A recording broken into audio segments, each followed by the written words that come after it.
요한복음 14장 6절 25절 26, 27, 8 내가 아직 너희와 함께 있어 이 말을 너희에게 하였거니와 보혜사 곧 아버지께서 내 이름으로 보내실 성령 그가 너희에게 모든 것을 가르치시고 내가 너희에게 말한 모든 것을 생각나게 하시리라. 평안을 너희에게 끼치노니 곧 나의 평안을 너희에게 주노라. 내가 너희에게 주는 것은 세상에 주는 것 같지 아니하니라. 너희는 마음에 근심도 말고 두려워하지도 말라. 내가 갔다가 너희에게로 온다 하는 말을 너희가 들었나니 나를 사랑하였다면 나의 아버지께로 감을 기뻐하였으리라. 아버지는 나보다 크심이니라. 아멘. 네, 오늘 말씀은 평안을 너희에게 주노라, 네, 이런 제목으로 말씀을 나누려고 합니다. 평안은 어떤 것으로 살 수 있는 게 아니죠. 평안은 어떤 환경에 의해서 우지자지 되는 것이 아니다 라고 하는 것을 우리는 알게 됩니다. 주님께서 그렇게 말씀하셨죠. 내가 주는 것은 세상이 주는 것 같지 않다. 세상에서 주는 것들도 우리에게 기쁨도 주고 즐거움도 주고 행복도 주고 평안도 주지만은 그거와 다르다는 거예요. 왜 다르냐? 세상에 주는 것은 영원한 것이 아니라는 것이죠. 영원한 것이 아니기 때문에 그건 일시적인 거고 잠시 우리가 누릴 수 있는 것이기 때문에 불안하다는 거죠. 누리면서도 불안하다는 거죠. 지금 내가 있는 이 형편의 상황이 계속적으로 이어지는 게 아니라 언제든지 그렇게 바뀌어질 수 있는 그런 것이기 때문에 불안할 수밖에 없는 평안, 그건 하나님이 주시는 거하고 다르다라고 하는 거예요. 교통사고로 장애를 입고 사시는 분들이 참 많습니다. 태어나면서부터 장애를 가진 분보다는 사고로 인하여 장애를 갖는 분들이 훨씬 많죠. 함양에 이렇게 가다 보면은 좀 이렇게 부족한 분을 봐요. 근데 그분은 누구냐 하면은 우리 이주신 전도사 초등학교 때 선생님이었어요. 그렇게 미워했대요. 네 아버지가 목사라 좋겠다고 그러면서 그렇게 시기 질투하고 그렇게 미워했었다고 그래요. 근데 그분이 정신적으로 점점 이게 다운이 되더니 지금 이렇게 걸어 다니시는 걸 보면요 거의 폐인 비슷한 그런 모습을 하고 계세요. 젊었을 때에 또 그가 교편 생활을 하고 있을 때 누가 그렇게 되리라고 꿈에나 생각했겠어요? 우리는 지금 내가 누리고 있는 건강이라든가 또 환경이라든가 모든 것들이 영원한 것은 아니다. 그렇기 때문에 우리가 세상의 그 가변적인 것을 의지하고 거기서 우리가 평안을 얻으려고 하는 것은 아주 어리석은 것이다. 우리가 그렇게 생각할 수 있습니다. 그러면 어디서 그 평안을 얻느냐? 이렇게 얘기를 반문을 하겠지요. 그 평안은 하나님께로부터 오는 거지요. 여기 말씀에 보면은 평안을 너에게 끼치노니 라는 말씀이 있어요. 27절에 보면 끼친다 합히에미. 이 말은 보내다라고 하는 아포라고 하는 말에서 유래된 말인데요. 시작점을 뜻하는 말이에요. 시작점을 뜻하는 거. 그러니까 시작, 하나님으로부터 평안이 시작되는 것이라는 거죠. 하나님의 평안의 근본이시라는 거지요. 그분으로 말미암아 오는 것만이 참된 것이고 영원한 것이다. 그런 말씀을 하고 있는 거지요. 그러니까 곁에 두다. 앞히엠이라고 하는 말은 곁에 두다. 그런 뜻이에요. 곁에 두다. 그래서 시작점이 주님이고 주님께로부터 온 은혜를 우리가 주님 곁에서 그걸 누리게 된다는 것이죠. 우리가 주님 곁에서 그걸 끼친다, 누린다. 그러니까 이 평안이라고 하는 것은 주님과 우리와의 관계 속에서 맺어지는 연합의 산물이다. 저는 그렇게 봅니다. 만물을 창조하시고 보존하시고 주관하시는 그 하나님과 우리가 아주 친밀하고 연합된 아름다운 관계에 있다라고 하면은 우리는 그분의 은혜를 입을 수밖에 없는 거지요. 하나님은 당신의 은혜를 우리에게 끼쳐서 우리로 하여금 그 하나님의 은혜를 누리며 살게 하시는 것이 우리 주님이 우리에게 하시는 일이고 우리의 존재가 되시는 분이다라고 하는 것을 우리가 알 수 있습니다. 이 평안이라고 하는 말을 평화, 안식, 고요, 하나가 됨, 번영 이런 의미가 내포되어 있다고 그래요. 평화, 갈등이 없는 거지요. 우리 몸에서 갈등이 있을 수가 없지요. 안식, 하나님의 천지 만물을 다 창조하신 후에 만족하시면서 안식하셨다는 거지요. 고요, 시끄러우면 충돌이잖아요. 시끄러우면 뭔가의 충돌을 통해서 시끄러운 소리가 나잖아요. 고요하다라고 하는 것은 마찰이 없고 갈등이 없다라고 하는 그런 의미가 되지 않습니까? 하나됨, 둘이 하나가 되지 아니하면은 갈등이 벌어지는데 하나가 됐으니까는 거긴 평안이 있을 수밖에 없지요. 번영이라고 그랬어요. 왜 번영이에요? 하나됨 속에서는 일취월장 발전하는 것이 있을 수밖에 없는 거지요. 그래서 이 평안이라고 하는 것은 이 여러 가지 의미를 내포하고 있는 것이기 때문에 내가 너에게 내 평안을 너에게 끼친다라고 하는 것이 주님과 우리와의 그 정상적이고 아름다운 관계의 산물로서 평안이 우리에게 주어지는 것이다. 그렇게 본다라고 하면은 하나님의 나라의 특성도 특징도 평안이잖아요. 의와 평강과 희락이다. 그러니까 하나님이 우리에게 주시는 것은 어떤 환경적이고 외형적인 것이 아니라 주님과 우리와의 그 화목한 관계의 산물이 평안이고 그 평안이 우리가 누릴 수 있는 최대의 은혜다. 그것을 우리에게 말씀해 주고 있지 않습니까? 에덴 동산에서 평안이 있었지요.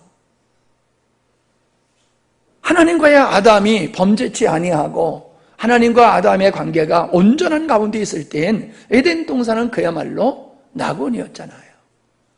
그래서 평안이라고 하는 것은 환경을 통해서 내가 얻을 수 있는 것이 아니라 주님과의 관계를 통해서 얻을 수 있는 것이다. 아멘? 이걸 우리가 깊이 인식을 해야 될 줄 압니다. 예. 뭐 흔한 얘기지만은 우리가 보면은 돈 많은 사람이 더 불안해요. 돈 많은 사람이 더 불안해요. 예. 없는 사람은 빼앗길 것이 없기 때문에 뭐 도둑이 들고 강도가 들 염려도 없기 때문에 평안해요. 근데 내가 소중한 걸 지니고 있다. 소중한 것을 내가 집에다가 보관하고 있다. 그러면은 자꾸 보안 장치를 할 수밖에 없고 금고를 만들 수밖에 없는 거지. 우리 친구 목사님이 금고를 샀다고 그러더라고요. 그래서 금고를 왜 샀냐고. 뭐 거기다가 뭐 아주 비싼 거 거기다 놓으려고 그랬냐니까 그게 아니고 소중한 걸 놓으려고 그랬다고. 거기다가 뭐 여권이라든지 통장이라든지 뭐 도장이라든지 돈이 많아서가 아니라 그 불타면은 안 되는, 소실되면 안 되는 것들, 그런 것들을 보관하려고 조그마한 그런 금고를 하나 샀다고 그러더라고요. 얘기를 들으니까는 이해가 또 되더라고요. 그것도 좋은 방법이겠구나. 예. 여러분, 분명 그 하나님의 나라는 평안이에요. 내 마음에 평안이 있으면은 내가 지금 믿음의 생활을 주님과의 관계가 좋은 거예요. 근데 평안이 없으면요, 주님과의 관계가 별로인 거지요. 그래서 우리의 마음의 척도를 내 마음속에 얼마만한 평강을 내가 누리고 있는가를 통해서 내가 주님과의 관계가 얼마나 친밀하고 아름다운 관계를 가지고 있느냐, 정상적인 믿음의 생활을 하고 있느냐라고 하는 것을 알 수 있을 것 같습니다. 그래서 저는 그리스도인의 이 평강이라고 하는 것은 무엇으로부터 평강일까? 그래서 네 가지로 생각을 해봤어요. 첫째가 죄로부터의 형벌로부터의 평안이다 라고 하는 겁니다. 제가 의도적으로 거짓말을 해본 건 딱 한 번 있어요. 그 전에 저 밑에서 있을 때에 화평기에서 준 차지요. 그 보험을 기간이 넘어가지고 접촉사고 났었잖아요. 그때 이건호 집사님이 접촉사고 냈어요. 누가 냈어요? 하여튼 누군가가 보험 지나고 3일인가 2일인가 3일인가를 지냈다가 접촉사고를 냈어요. 뭐 돈이 너무 없을 때다 보니까는 이걸 어떻게 해야 되냐, 뭐 어떻게 해야 될 고민할 필요도 없는 건데 사람의 환경이 그렇고 뭐 그러다 보니까는 그 보험 회사 하는 그 사무실에 있는 분한테 얘기를 했더니 그거 적당히 둘러서 얘기하면은 그 보상받을 수 있다고 그러더라고요. 그래서 그 사람 말 따라서 유혹받아가지고 거짓말을 했어요. 제가 날짜도 바꾸고 내가 운전하다가 접촉사고를 냈다고. 그러니까는 그 양반이 그 경위를 다 종이에다 쓰라고 그러더라고요. 근데 저는 거짓말을 하면 손이 떨려가지고 글씨가 안 돼요. 손이 떨려가지고 글씨가 안 써져요. 저는 이렇게 강하게 생긴 사람인데도 전 거짓말을 하면은 심장이 막 뛰고 글씨가 써지질 않아요. 너무 괴로워가지고 이실직고를 했잖아요. 그랬더니 그분이 웃으면서 자기가 또 집사라고 그러면서 목사님 거짓말하는 게 뻔히 보이더래요. 그러면서 용서를 해주는데 얼마나 기분이 좋은지, 세상에 그거 고백하고 용서받고 집으로 돌아오는데 거짓말로 해가지고 그 보상받는 것보다도 기분이 얼마나 좋은지 날아갈 것 같더라고요. 내가 세상에 살면서 그렇게 기분 좋은 적 몇 번 없어요. 그렇게 기분이 좋더라고요. 내가 사실 하나님께 죄 용서받은 그 기쁨보다도 그때 그 거짓말했다 용서받은 기쁨이 더 큰 것 같아요. 사람이 죄를 짓고 못 사는구나. 뭐 다른 사람은 어떨지 모르지만 저는 죄를 짓고 그렇게 의도적으로 처음 거짓말하고 그렇게 고통스럽고 힘들다가 그 자유함을 얻는 기쁨이 얼마나 좋은지요. 그때서부터 밥맛도 좋고 잠도 잘 오고 모든 생활이 정상적으로 되더라고요. 그전에는요 불안해가지고 사람이 밥맛도 없고 잠도 안 오고 괴롭기만 하더라고요. 여러분, 로마서 5장 1절에 보면은 우리가 믿음으로 의롭다 하심을 받았으니 우리 주 예수 그리스도로 말미암아 하나님과 화평을 누리자. 여러분, 우리가 사람과 사람 관계 속에서 갈등이 있어도 괴로워요. 그런데 심판주이신 그 하나님, 우주 만물의 주인이시고 심판자이신 하나님과 우리가 불화하고 평안을 누릴 수 있다? 그건 정말로 하나님을 몰라도 아주 완전 모르고 영혼의 양심에 화인받은 사람이면 그럴 수가 있어요. 그러나 하나님을 아는 성도라고 하면은 그 하나님과의 불화, 이거는 견딜 수 없는 거지요. 벌 받을까봐 두려워서라기보다도 하나님과 담쌓고 지내는 그 자체가 숨이 막히는 그런 느낌이 있다는 거예요. 그러니까 성도는 회개를 안 할 수가 없는 거예요. 못 먹을 거를 먹고는 그걸 소화할 수가 없는 거지요. 그건 구토로 토해버릴 수밖에 없잖아요. 죄라고 하는 게 그런 거예요. 우리를 편안하게만 안 해요. 우리를 너무 고통스럽게 만들어가지고 죄 가운데서, 우리가 죄 가운데 넘어질 수는 있어도요, 죄 가운데 퍼즐로 앉아가지고 여기가 좋사오니 그렇게 생활을 할 수가 없어요. 주의 영이, 우리의 영이 그걸 용납을 안 해요. 용납을 안 해요.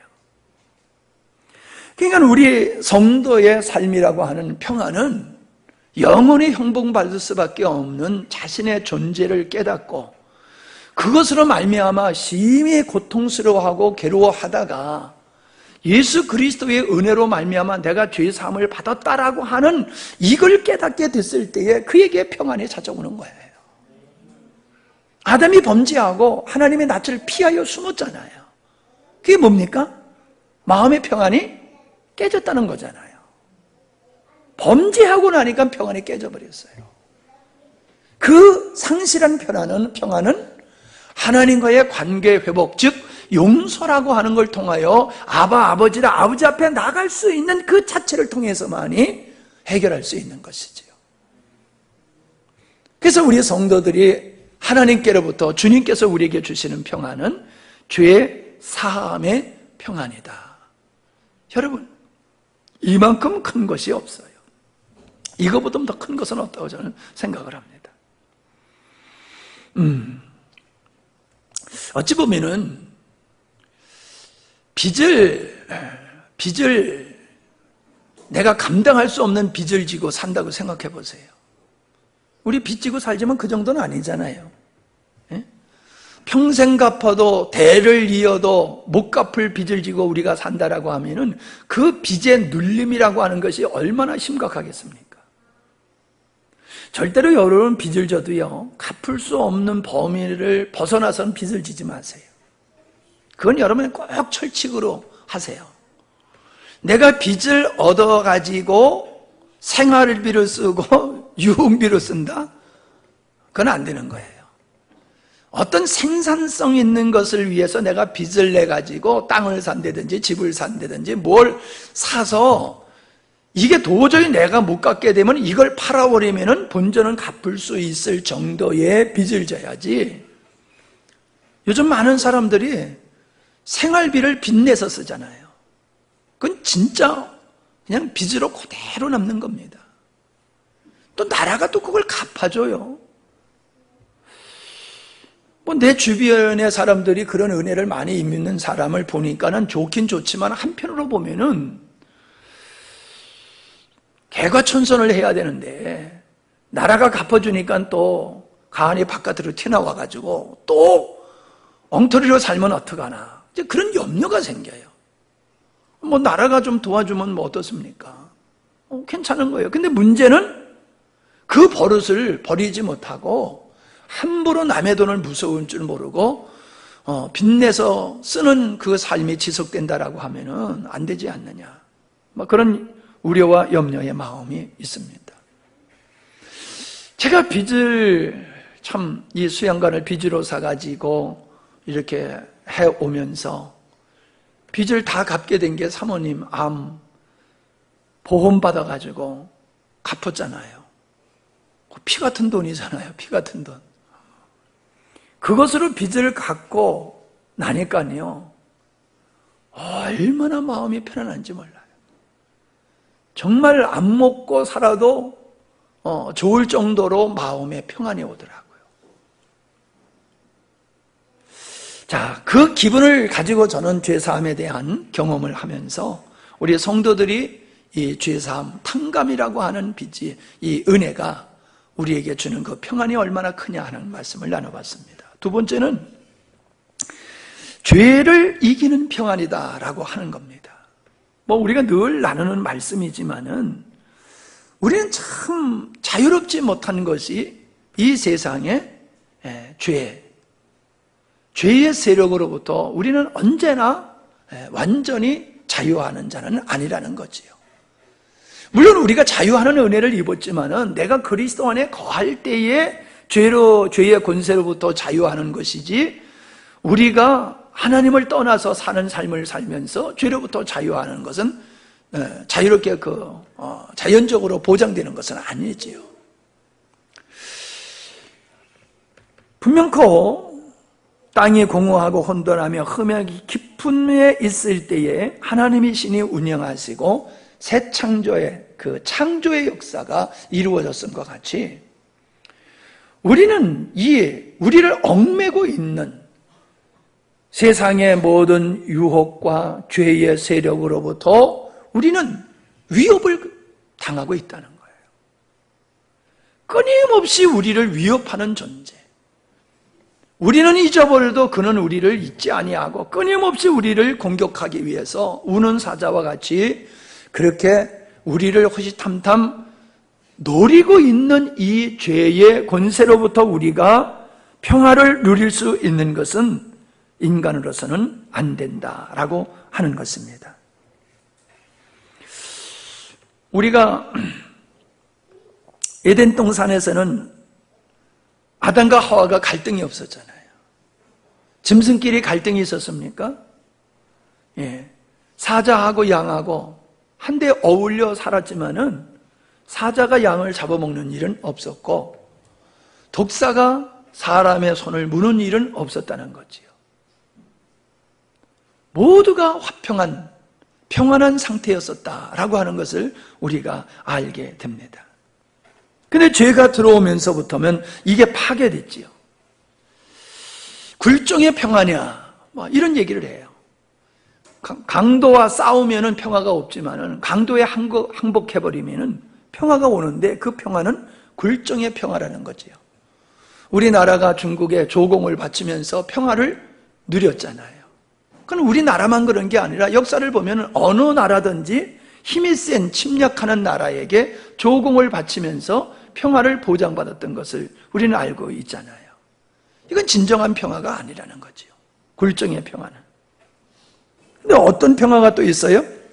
억제의 평화지 않습니까? 한쪽이 더 힘이 세면은 그 힘으로서 상대를 이렇게 억압을 해서 얻게 되어지는 평화. 근데 이것은 어느 날 균형이 깨져버리면은 그 평화도 깨질 수밖에 없는 그런 평화다라고 하는 겁니다. 그러나 진정한 승리의 평화라고 하는 것은 죄의 뿌리를 뽑아버리고 악의 근원을 없애버린 상태에서의 평화, 에덴 동산의 평화와 같은 것을 우리가 알 수 있는 거지요. 죄가 있는 곳에는 평화가 없지만은 죄가 빠져나가게 되어지면 거기에 진정한 평화. 그래서 내 마음속에도 육체를 따라 살아갔을 때는 내 마음속에 평화가 없고 부부지간에도 자기 이기주의, 자기 욕심을 따라 살아가게 되어지면 부부지간에도 갈등이 있을 수밖에 없는데 우리 마음속의 죄를 뽑아버리고 오직 그리스도의 마음, 사랑의 마음, 주님의 마음을 가지고 살게 되어지면은 내 스스로가 환경에 영향받지 아니하고 사람의 영향을 받지 아니하고 내가 평안을 누릴 수밖에 없다는 거예요. 여러분, 이것은 가장 우리들이 선호해야 될 평화입니다. 환경이 바뀌어져서 우리가 평화를 누리는 것은 영원해요. 근데 내가 환경이 어떠하든지 내 마음속에 그 불안한 요소들이 제거되어지게 되어지면은 환경이 어떠하든지 평화가 온다라고 하는 것이지 않습니까? 이걸 세 번째로 생각해 보면은 환경으로부터의 평화다. 그렇게 이어서 생각을 해볼 수 있을 것 같습니다. 우리가 잘 아는 대로 베드로, 바울, 실라 그들은 복음을 전하다가 옥에 갇혀서 언제 어떻게 될지 모르는 그런 위기 속에 있으면서도 그분들은 평안을 누렸다는 거잖아요. 그래서 천사가 와서 깨워도 모를 정도로 깊이 잠에 들었다는 사실이잖아요. 제가 종종 얘기합니다마는 인민군들이 내려와가지고 예수 믿는 사람 죽이려고 사형 선고를 하려고 남에다 묶어놓고 총만 쏘면 되는데 죽이지 않고 있더라는 거잖아요. 근데 거기 묶여있던 분이 코를 골고 자더라는 거예요. 코를 골고. 이 거창에서 있었던 얘기예요. 먼 곳의 얘기가 아니고. 둘이서 묶여있는데 옆에서 코를 골고 자고 있더래요. 여러분, 이런 평안이 환경에 근거한 거냐? 환경에 근거한 거라고 하면은 도저히 있을 수가 없는 것이지요. 그래서 성령의 열매는 평안이다라고 얘기를 하고 있잖아요. 우리가 환경 속에서 살지만은 주님 안에 주님으로 말미암아 살게 되어지면은 죄와 사망의 법을 생명의 성령의 법이 능가하듯이 우리의 환경을 내 안에 계신 주님 성령께서 환경을 능가하는 은혜를 우리에게 주실 때에 우리는 하나님의 성령의 열매인 평안을 누리게 된다라고 하는 겁니다. 제가 가급적이면은 우리 천국 간 딸을 얘기를 안 하려고 늘 합니다만은 오늘은 좀 해야 될 것 같아요. 평안을 얘기하다 보니까는. 그가 마지막에 손으로 써서 우리에게 준 글이 호수물이다 라고 하는 글이었어요. 마지막으로 한 말, 마지막으로 손으로 써서 우리에게 준 말은 내 마음이 호수물과 같아요. 여러분, 이거는 참 하기 어려운 고백입니다. 인간으로서는 하기 어려운 고백이에요. 어떻게 그 순간이 마음이 호수물과 같이 그렇게 잔잔하고 격동함이 없는, 아픔이 없는 그런 호수물과 같은 마음이 어떻게 그게 가능합니까? 인간으로서는요, 그건 불가능한 거예요. 근데 그는 말만 그렇게 했을 뿐만 아니라 실질적으로 그의 모습은 진짜 호수물과 같은 평안이었고 늘 하나님을 찬양하는 모습을 끝까지 그는 틀림없이 지녔었어요.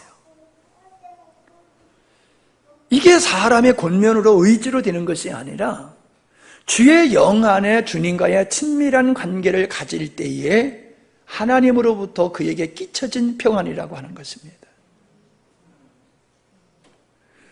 여러분, 하나님이 우리에게 주시는 평안은 그렇게 그냥 한마디로 던지고 지나갈 그런 아주 가벼운 게 아니에요. 세상에서 찾아볼 수 없는, 유례가 없는, 오직 하나님과의 관계 속에서 주님이 주시는 은혜로만이 가능한 그런 이야기예요. 그런 고백을 다른 사람이 아닌 그 사람이 그 고백을 하고 그런 모습을 우리에게 보여주면서 말씀의 실체, 주님과의 관계의 실제를 우리에게 보여주면서 갔다는 거예요. 나는 우리 예원이와 성견이가 그런 엄마의 그 정말 위대한 믿음, 그런 믿음을 무엇보다도 큰 유산으로 여기고 자랑스럽게 여기고 감사하게 여기면서 그 엄마의 신앙을 모델로 삼고 시작점으로 삼아서 더 큰 영적인 그런 그리스도인이 되기를 바라요. 오늘 성견이가 14살 먹는 생일날이었어요, 오늘. 그러한 우리의 자녀들이 그냥 그렇게 이때더라 그렇대더라가 아니라 이게 다 우리가 이 세상을 떠난 후에, 아니 지금 살아있어도 주변에서 우리를 바라보고 사람들이 참 믿음의 모습은 저거야 이렇게 말할 수 있는 주인공들이 될 수 있기를 바랍니다. 돈 많이 벌었다, 뭐 사회적으로 많은 사람의 관심에 집중을 받고 산다, 그거 다 불타 없어질 것들이고요. 잠시 있다 없어지는 거지요. 우리의 근심 걱정거리가 뭡니까? 근심하지 말라 그랬잖아요. 네? 근심하지 말라. 하나님을 믿으니 또 나를 믿어라. 마음에 근심도 말고 두려워하지도 말라. 이게 힘없는 사람이 얘기하면은 그게 위로가 안 되지요. 근데 주님이 우리에게 그렇게 말씀하세요. 근심하지 마라. 두려워하지 마라. 하나님을 믿으니 나를 믿으라. 하나님, 주님께서 보장하신다는 거예요. 주님께서 보장하신다는 거예요. 그 믿음이 우리에게 있어야지 우리는 주님이 주시는 평안을 누릴 수가 있는 거지. 그 말씀을 안다고 평안이 우리에게 있는 게 아니에요. 그 말씀에 대한 믿음이 우리에게 있을 때에 우리는 평안을 누리게 되는 거지. 대부분 우리가 염려, 걱정하는 것이 오늘의 우리의 힘과 능력으로 해결할 수 없는 문제도 되기도 하지만은 미래가 더 걱정이잖아요. 우리의 자녀들이 어떻게 될까? 내 미래는 어떻게 될까? 많은 사람들이 미래에 대한 불투명한 환경 속에서 염려하고 두려워하고 걱정하고 그러지 않습니까? 주님이 그런 거지요. 왜 내일을 걱정하냐? 내일을 걱정하지 마라. 오늘 내가 주님과 함께하는 삶을 승리하면은 하루만 내가 주님 안에 거하고 주님과의 아름다운 관계 속에서 믿음의 생활을 하면은 이게 내 인생의 전부가 되는 거지요. 하루만 승리하면 돼, 하루. 매일 오늘 하루만 내가 주님과의 관계가 승리하면은 내 인생 전체가 주님 안에 거하는 아름다운 삶이 맺어지게 되어지는 거지요. 뭐 늘 반복되는 말씀이지만은 내가 인생을 살면서 참 감당하기 어려운, 이해하기 어려운 그런 어려운 일을 당할 때에 내가 마음에 흔들리지 않았던 건 그거예요. 하나님은 사랑이시다. 하나님은 나를 사랑하신다. 지금 하나님이 내 형편을 외면하시는 것 같고 내 기도를 안 들으시는 것 같아도 하나님은 반드시 내 인생을 당신의 손으로 붙드시고 운행하시는 분이신데 하나님은 우리를 그 흑암의 자리로 내려가게 하시는 분이 아니라 우리를 결국 승리하게 하시는 분이다. 아름다운 영성을 지닌 인격적인 승리하는 예수 그리스도를 닮은 아름다운 믿음의 사람으로 나를 만들어 가실 것이며 반드시 하나님은 그 일을 이루시고 완성하실 것이다. 저는 이 두 가지 마음을 붙들고 정말로 견디기 어려운 순간순간들을 이겨나갔어요. 그런데 인생을 살고 보니까는 아직 인생을 다 산 건 아니지만은 살아온 인생을 돌아보니까는 그게 맞았어요. 정말로 하나님은 신실하신 하나님이고 의로우신 하나님이죠. 사랑의 하나님이라는 것이 고백이 돼요. 그러므로 오늘 나의 형편이 어떻다고 하는 것으로 좌절할 필요가 없어요. 오늘의 현실이 끝이 아니에요. 아무리 오늘 현실이 난감하고 희망이 없어 보인다 할지라도 그건 우리가 보는 관점에서 그래요. 나는 지금 우리나라가 여러 가지로 참 암울한 현상들이 많이 벌어지고 있지만은 어떻든지 간에 결과는 하나님께서 선한 것으로 인도하신다. 하나님을 사랑하는 자, 그 뜻대로 부르심을 입은 자들에겐 모든 것이 연합하여 선을 이루신다. 중요한 건 뭐예요? 내가 주님 앞에서 하나님을 사랑하는 존재로 살고 있느냐는 거예요. 나를 위해서 사는 게 아니라 내가 하나님을 향하여 사랑의 삶을 산다라고 하면은 나의 인생과 이 나라 이 민족의 미래는 주님의 손에 있다. 저는 그런 믿음이 온 이후로부터 정말로 두렵고 떨리는 이런 마음들이 사라져버렸어요. 백전교회에서 나오면서 갈 곳도 없고 누가 나에게 생활비를 후원해 준다는 사람 한 사람도 없는, 형제들도 나를 도와줄 만한 형제가 한 사람도 없는, 정말로 이 땅에서 나를 도와줄 수 있는 사람은 내가 봤을 때 한 사람도 없는 상황 속에서 내 마음에 엄습해 오는 짓누르는 그 염려와 두려움은 적은 것이 아니었어요. 주님이 이스라엘 백성들 250만 명 광야에서 안 죽었지 않느냐, 뭐 5명 입 가지고 너 그렇게 걱정하느냐, 이런 말씀을 하실 때에 정말로 마음속에 그렇게 씻은 듯이 이 두려움과 근심과 걱정은 싹 사라지더라는 거예요. 예. 교회를 섬겨가는 그러한 입장에서 여러 가지 일들이 근심과 걱정거리로 올 수가 있어요.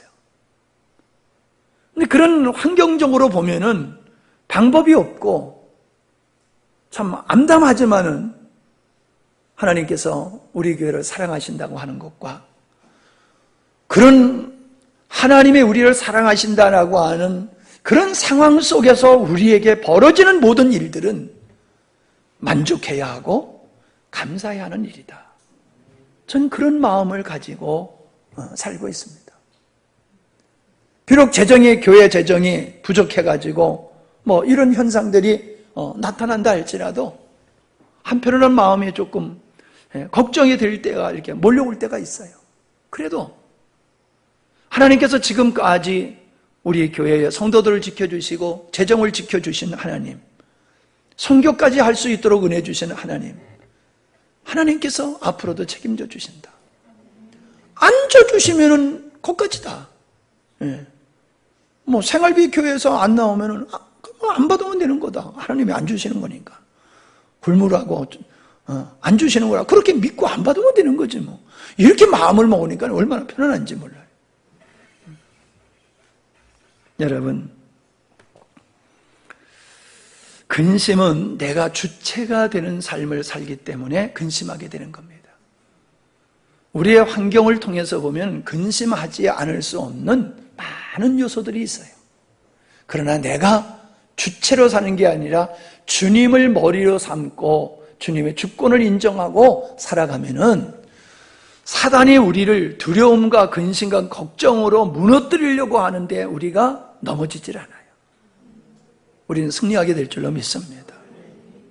전 지난주 예배가 너무 행복했어요.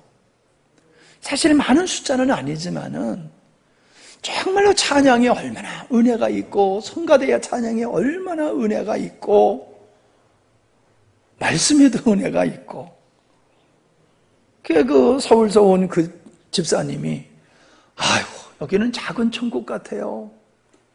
그 소리가 그렇게 기분이 좋아요. 왜요? 그게 중요한 거예요.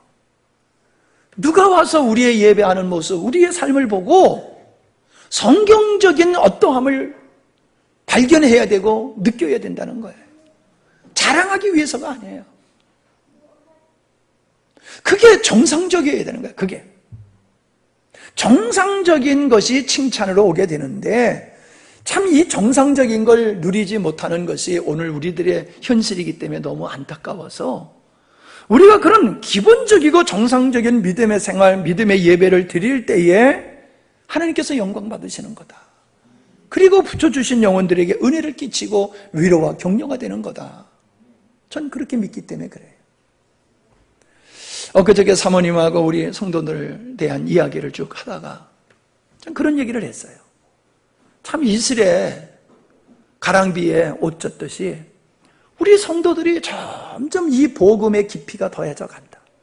점점 복음의 깊이가 더해져 가면서 인간의 그 쓴 모습들은 점점 없어지고 참 주님 안에서의 그 푸근함, 포근함, 온유와 겸손과 그 진실된 또 진지함 이런 모습들이 우리 교회 전체의 토양 속에 이게 다 이 토양 속에 배어 있어요. 섬김이 몸에 배어 있고 감사가 몸에 배어 있고 온유함과 겸손함이 그냥 이렇게 자연적으로 흘러넘치는 이런 모습을 보면서 참 지난날의 우리의 모습과는 비교해 볼 때 참 사뭇 다른 그 아름다운 모습을 우리 성도들이 가지고 있지 않느냐. 너무 마음속에 뿌듯하면서 감사하더라고요. 할렐루야. 예. 여러분 혹시 이 자리에 계시는 여러분들 또 이 말씀을 방송으로 듣는 어떤 분들이 있으시다고 할 때에 여러분의 마음속에 근심, 걱정, 두려움이 있으면은 현실로 그건 맞아요. 그러나 믿음의 눈으로 보면은 여러분의 불신이에요. 믿음 없음이에요. 세상적으로는 그런 근심, 걱정 당연하다고 말할지 모르지만은 믿음의 눈으로 보면요. 그거는 불신이에요. 여러분, 내일이 두렵습니까?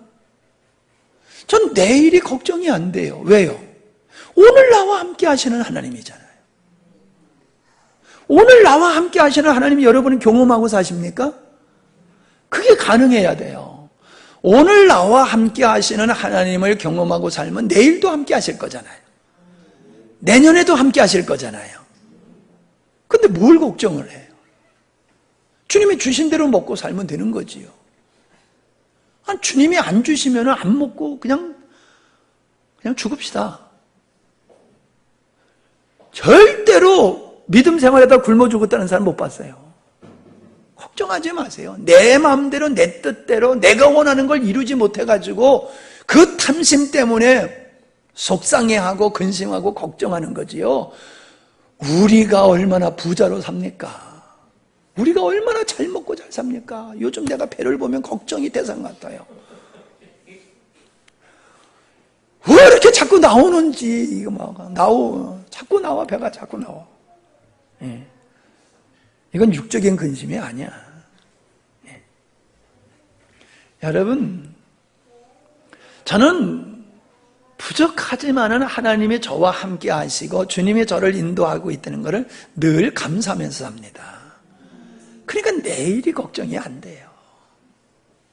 장사가 안 되면 좀 어때요, 여러분? 애들이 공부를 좀 못하면 어때요? 예? 왜 애들이 공부를 잘해야지만이 됩니까? 걔는 다른 재능이 있어요. 공부 못하는 아이는요, 다른 재능이 있어요. 다른 재능. 걔는 그거 가지고 먹고 살 거예요. 근데 왜 자꾸 재능 없는 공부를 시키고 그거 못한다고. 우리 어렸을 땐 공부 못하는 애는 나쁜 애로 적어요. 나쁜 애. 나쁜 애로 취급받았다니까요, 공부를 못하면은. 이 얼마나 잘못된 환경에서 우리가 컸냐고요.